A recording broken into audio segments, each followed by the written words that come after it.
Hey, what's up guys, and welcome back to my layout update video. It has been several months since I've done a video update video. I think March was the last one I did.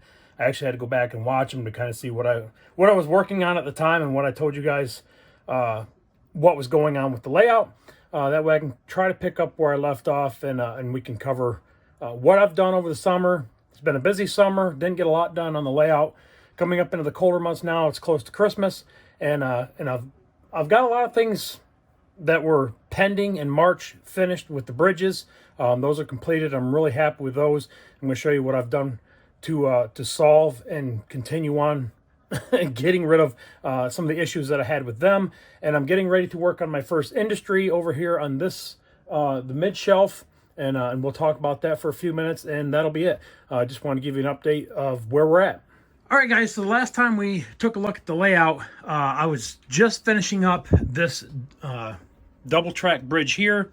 We was talking about the wiring and stuff like that. I was going to run a piece down through this hole.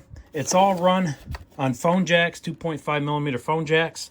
And I've got a Y here now for both bridges.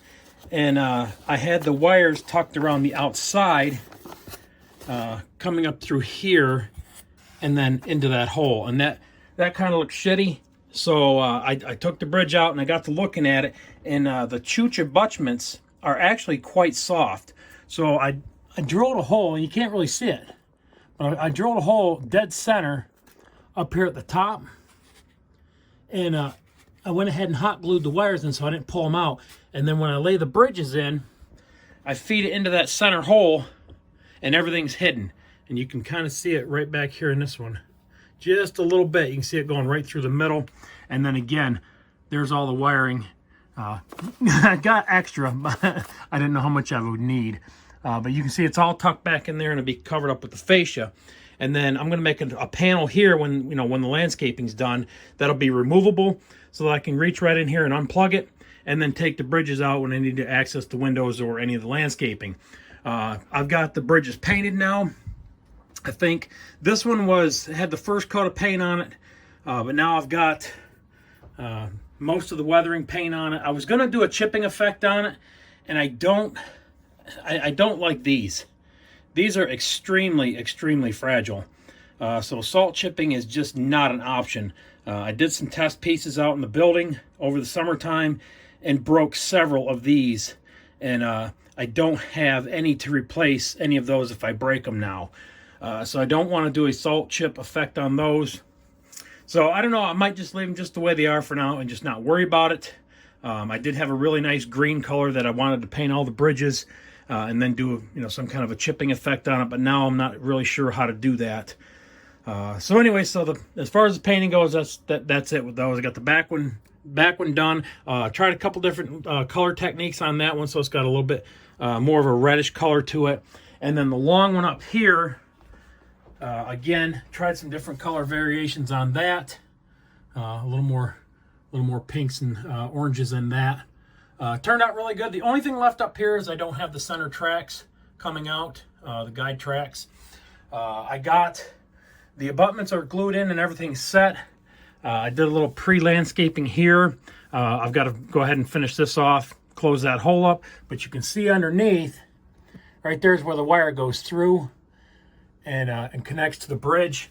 And this being as long as it is, and without going into too much boring detail, I've got some jumpers that are welded, soldered underneath, so that each track has continual power all the way across the entire track. So there's jumpers to make sure, because I've got splits in the track, I think right here at the end and right here at the end on each side. No, they're both on this side right here. Yeah, there they are. So underneath, I just did some jumpers, and that way it's got power all the way to the end. I did put another power feed in here I talked about. That way now the entire corner is powered. The last video I was saying that everything was run from that switch clear down there all the way through the bridge and all the way up to this one, all the way through that one, and all the way up to here. Now I've got pretty much everything's kind of separated. This has its own power, the bridges have its own power, and then the upper layer right now has its own power. And you can see the wires here underneath, and it comes up to the rail joiners right there. This is my access panel for now so I can get in here and clean things. And I've got a little foam bridge holding up the wire off the track for right now until I can come up with a more exotic solution.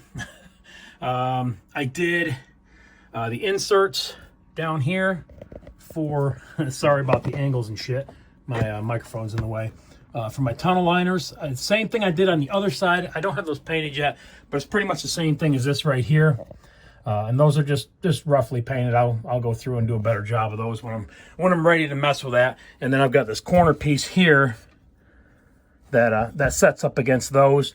That way, when you're looking in from this angle, it just looks like it continues all the way around. But I still have access once I open this panel up to clean the tracks and get any kind of derailments that might happen. You saw the barn up here. That's a little paper mock-up that I made. Growing up in Pennsylvania, we had several barns around the area that had the mail pouch painting on them. So I would like to put something on the layout that pertains to this. I hadn't figured out where, so I made a mock-up just to see how big it was going to be and where might be a good place to put it. Right now, it's just setting in the corner. Up here is just some staging lines. This is not a fit. This is not nowhere near what the track plan is going to be because I don't have one yet. I'm getting a little bit further on now where I know where I kind of want some things. I want to have the mine here, and that'll give me at least 3, possibly 4 lines coming up this way. Then I've got a couple for the mine, and then 1 or 2 to run through off the shelf again for, so it looks like it just continues through this town. Other industries, possibly either a cement or something else up here. So I want at least 2 main industries up on the upper shelf. The lower shelf will be the main yard area, and possibly some ethanol tanks industry off of the main somewhere. Again, this is probably the last thing that I'll do will be down here because it's my workbench right now. The industry that I am working on is over here on this shelf. Sorry, I'm spinning around, guys. It is a bedroom. The industry that I am working on right now is going to be in this corner, and that's going to be my lumber yard. So you can see the lumber cars sitting here, the pulpwood cars. I've got a temporary flex track in place for the line that's going to come in, and then underneath here is my switch that goes out that way, and I'm going to put another switch here that goes off to the lumber yard.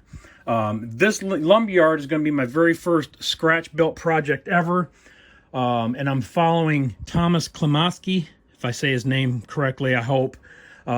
He has a wonderful, wonderful layout, and he has an awesome thing in Model Railroad, March of 2018, where he actually goes over step by step how he makes his lumber yard. And there it is right there. So that's what it's going to look like right here. I'm going to try to make this almost exact to his. I mean, I hate to copy other people, but I've got to learn somehow. And I figure the easiest way is to start off with copying somebody else's idea, customize it if I can along the way, and I can still learn. I can still learn things too. But anyways, that's what's going to go here. So you can picture the building here. I was going to run this track into it, but I didn't have enough room. You can see it's a little bit tighter coming off of the branch line coming off the top. So here I'm going to put a narrow industry, probably maybe either a plastic place, probably plastics. That way I can run box cars, some covered hoppers and shit like that. And that'll give me 2 industries here, 2 industries up top, and then 1 at the bottom. You can see I've got a new chassis systems engine, my GP40-2, and I've got another GP38 for a switching engine. It's mainly going to stay down in the yard because it's just not strong enough to make the grades with more than 2 or 3 cars. This one here is a damn good puller. It'll actually pull these 4 and I think 1 or 2 more up to the top of the grade before it starts spinning. But I'm not worried about it because the pulp cars are the longest one and the heaviest cars that I have. Those are only going to go to here. So the bottom sweeping radius here is still 4%, but because it's not as tight as it is here in the corner and right there in the corner. It'll run all the way from the bottom all the way up to the shelf with 2 box cars and 2 pulp cars, which is basically what's going to be on this shelf here. So either a covered hopper and a box car, or 2 box cars or 2 covered hoppers. That way I can, I can switch out the industries. I can switch out the lumberyard. So I'll come up with the 4 cars. These will be the 2 loaded ones, and I can back straight in, pick up those 2 and pull those out.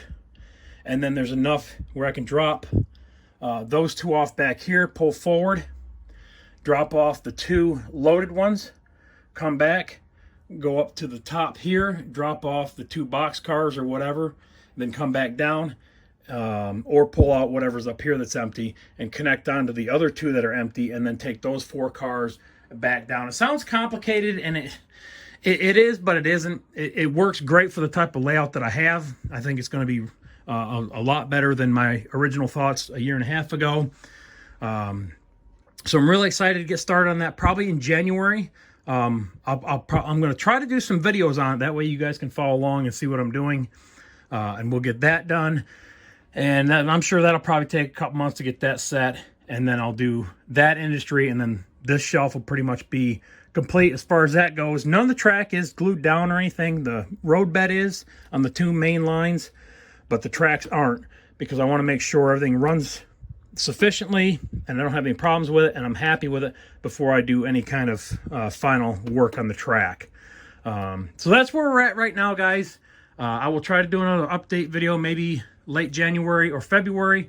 And again, sorry it's been so long since I've done anything with the train here. But I will try to do better when I've got stuff done. I appreciate you watching, guys. Remember to rate, comment, and subscribe, and I'll talk to you later.